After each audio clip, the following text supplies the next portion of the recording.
एक टाइम था जब दुनिया में सिर्फ कैश चलता था। पॉकेट में नोट, वॉलेट में पैसा और हर डील फिजिकल। फिर आया डिजिटल रेवोल्यूशन। फोन निकाला, क्यूआर स्कैन किया और पेमेंट डन। अब सिचुएशन ये है कि कुछ लोग बोल रहे हैं कैश खत्म हो जाएगा, कुछ बोलते हैं यूपीआई दुनिया का फ्यूचर है और कुछ कहते हैं बिटकॉइन और क्रिप्टो पूरा फाइनेंशियल सिस्टम बदल देगा। लेकिन सच क्या है? आने वाले 10 से 20 साल में कौन जीतेगा, कैश, यूपीआई या फिर क्रिप्टो? आज की वीडियो में हम कैश वर्सेस डिजिटल का सच देखेंगे, यूपीआई का फ्यूचर समझेंगे, बिटकॉइन और क्रिप्टो को सिंपल लैंग्वेज में डिकोड करेंगे, गवर्नमेंट का हाइडन रोल जानेंगे और आखिर में फ्यूचर प्रेडिक्शन करेंगे जो शायद आपकी सोच को बदल दे।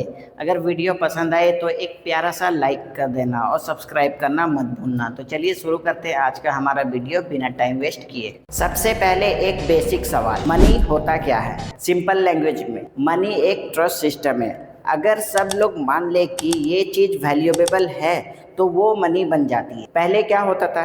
पहले लोग बार्टर सिस्टम यूज करते थे, मतलब गेहूं के बदले दूध, दूध के बदले कपड़े। लेकिन उस बार्टर सिस्टम में एक प्रॉब्लम थी, हर चीज की वैल्यू फिक्स नहीं होती थी। फिर आया गोल्ड, सिल्वर कॉइन्स और पेपर करेंसी। गवर्नमेंट ने बोला ये नोट वैल्यूएबल है और लोगों ने ट्रस्ट कर लिया। यही ट्रस्ट पे पूरा फाइनेंशियल सिस्टम चलता है। लेकिन प्रॉब्लम तब स्टार्ट हुई जब दुनिया इंटरनेट पे शिफ्ट होने लगी। कैश का एक बड़ा एडवांटेज है, प्राइवेसी। आप कैश यूज करो, किसी को पता नहीं चलेगा। No tracking, no internet, no bank dependency. इसी वजह से विलेज और ओल्ड जनरेशन अभी भी कैश प्रेफर करते हैं। लेकिन डिजिटल पेमेंट ने गेम ही चेंज कर दिया। पहले एटीएम लाइन, अब क्यूआर स्कैन।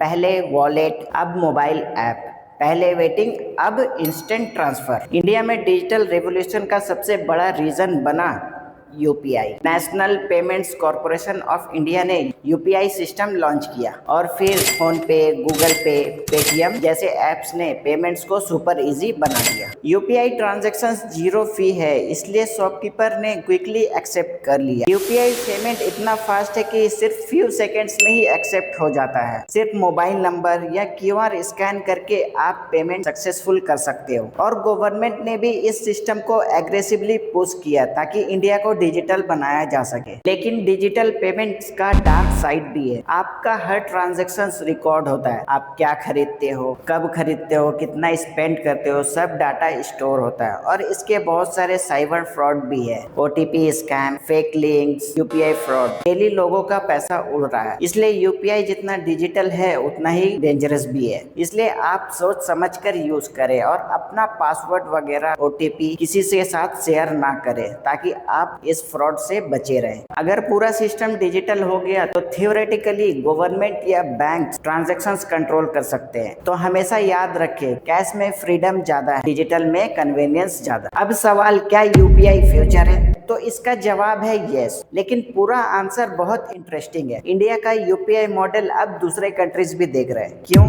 क्योंकि चीप है, फास्ट है, एफिशिएंट है। फ्यूचर में ऐसा भी फीचर आएगा कि आप सिर्फ बोल के पेमेंट कर सकते हो अपने वॉइस से।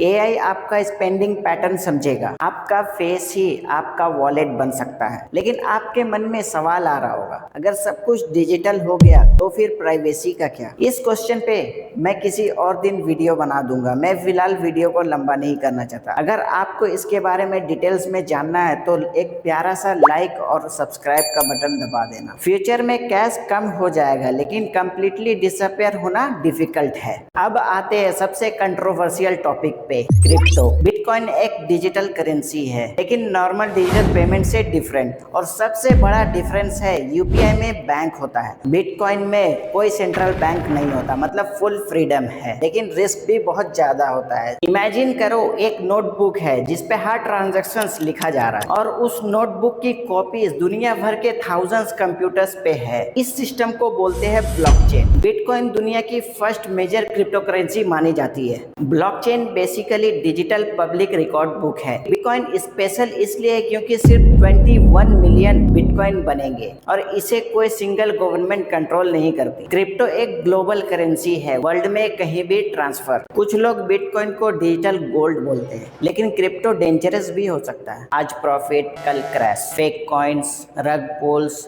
Fraud projects. लेकिन क्रिप्टो में बैंक की तरह प्रोटेक्शन नहीं होता, कोई गारंटी नहीं होता। मतलब आप लॉस या प्रॉफिट करते हो तो आप उसके सेल्फ रिस्पॉन्सिबल होंगे, ना कि गवर्नमेंट। क्रिप्टो में फ्रीडम ज्यादा है लेकिन रिस्क भी ज्यादा है। अब सबसे इंपॉर्टेंट क्वेश्चन, गवर्नमेंट क्या चाहती है? सिंपल है, मनी पावर। जो मनी कंट्रोल करता है वो इकोनॉमी कंट्रोल करता है। कैश एनोनिमस होता है, tracking difficult, digital payments easily monitor होते हैं, बिटकॉइन डिसेंट्रलाइज्ड है। इसी वजह से गवर्नमेंट कॉशियस रहती है। कुछ कंट्रीज में क्रिप्टो फ्रेंडली है, कुछ स्ट्रिक्ट, कुछ रेगुलेट करना चाहते हैं। अब गवर्नमेंट एक नया कॉन्सेप्ट ला रही है, CBDC, central bank digital currency. ये बेसिकली गवर्नमेंट का ऑफिशियल डिजिटल मनी होगा। कुछ एक्सपर्ट्स बोलते हैं अगर फ्यूचर में पूरे डिजिटल कंट्रोल आ गया तो फाइनेंशियल प्राइवेसी और फ्रीडम कम हो सकती है।